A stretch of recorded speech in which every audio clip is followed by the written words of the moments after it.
అది యుద్ధాలు గాని కష్టాలు గాని లేని ఒక మహోన్నత యుగం. మానవ మేధస్సుకు అందని భగవంతుని అద్భుత సృష్టి. అదే సృష్టి ఆది కాలంగా, సత్యయుగంగా, స్వర్ణిమయుగంగా, ప్యారడైజ్, జన్నత్ వంటి అనేక ఉపమానాలతో ధర్మశాస్త్రాల్లో వర్ణించబడింది. నేటికి సుమారు 5,000 సంవత్సరాలకు పూర్వం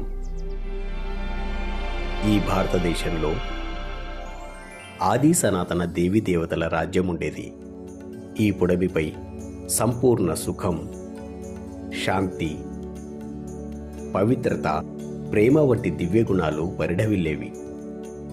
అక్కడ మనుషులందరూ సర్వగుణ సంపన్నులై, సంపూర్ణ నిర్వీకారులై, మర్యాద పురుషోత్తములై, 16 కళల సంపూర్ణులై, అహింసా పరమోధర్ములై ఉండేవారు. వారి హృదయాల్లో, వ్యక్తిత్వంలో దివ్యత్వం తొణికిసలాడేది.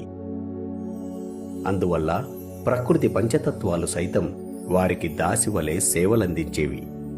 అలనాటి రాకుమారులైన రాధాకృష్ణులై స్వయంవరానంతరం లక్ష్మీనారాయణులుగా స్వర్గ సింహాసనాన్ని అధిరోహించి యథా రాజా తథా ప్రజ జనరంజకంగా పరిపాలించేవారు.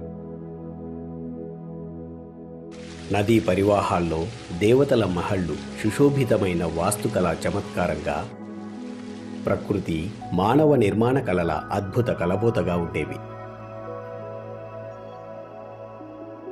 మహళ్ల గోడలు స్వచ్ఛమైన బంగారంతో, పారదర్శక ధాతువులతో తయారు చేయబడి, వజ్ర వైఢూర్యాలు పొదగబడి, పగలు సూర్యకాంతిని, రాత్రివేళల్లో చంద్రకాంతిని మహళ్ల అంతర్భాగాల్లో దివ్యకాంతిలా ప్రతిబింబించేవి.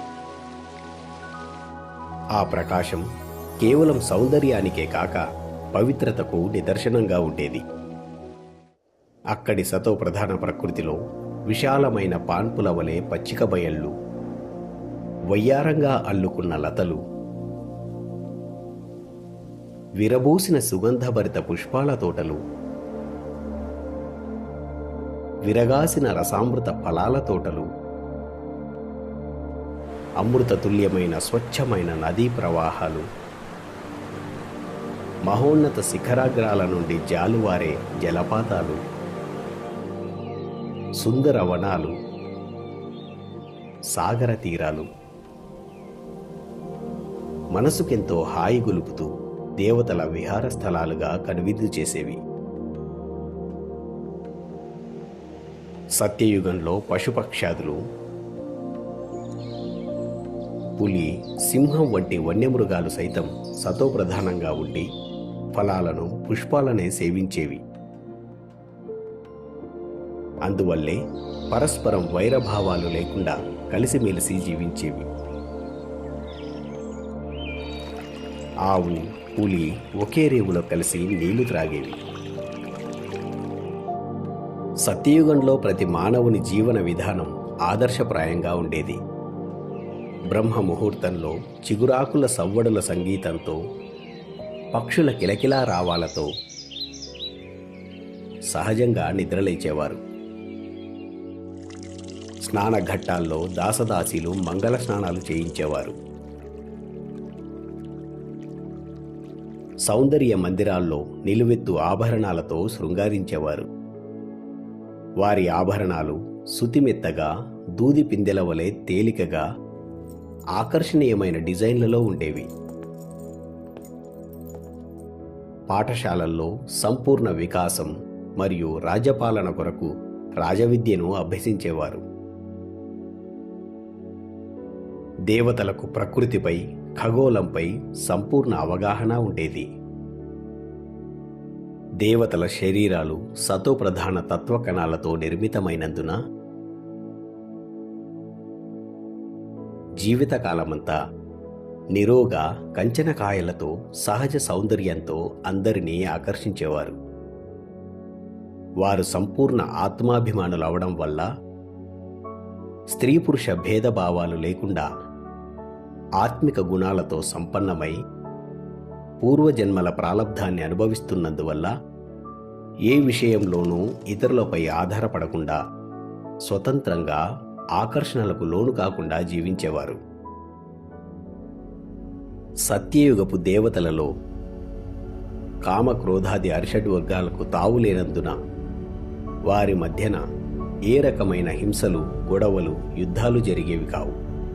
అందుకే సత్యయుగం అన్నది ఆసుపత్రులు, జైళ్ళు, కోర్టులు మచ్చుకైనా కనిపించని సంపూర్ణ వికసిత మానవ జీవన విధానానికి ఒక నిలువుటద్దంగా ఉండేది. అక్కడ దేవతల జన్మ యోగబలం మరియు దివ్య సంకల్పాల మాధ్యమంగా జరిగేది.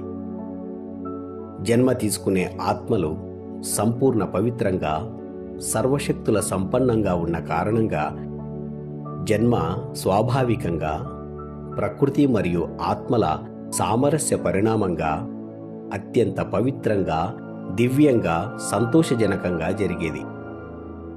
ప్రతి ఇంటిలో ఒక రాకుమారుడు, ఒక రాకుమారి జన్మించేవారు. దాసదాసీలు ఎంతో ప్రేమగా పిల్లల ఆలనా పాలన చూసేవారు. పిల్లలు చాలా హుందాగా రాజఠీవి ఉట్టిపడేలా వ్యవహరించేవారు. పుష్పక విమానాల్లో పయనించి రాజవిద్యను అభ్యసించేవారు.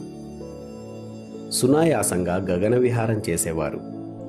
నదీ తీరాల్లో పిల్లల సంగీతం, నాట్యం, చిత్రకళల వైభవం ముగ్ధ మనోహరంగా ఉండేది.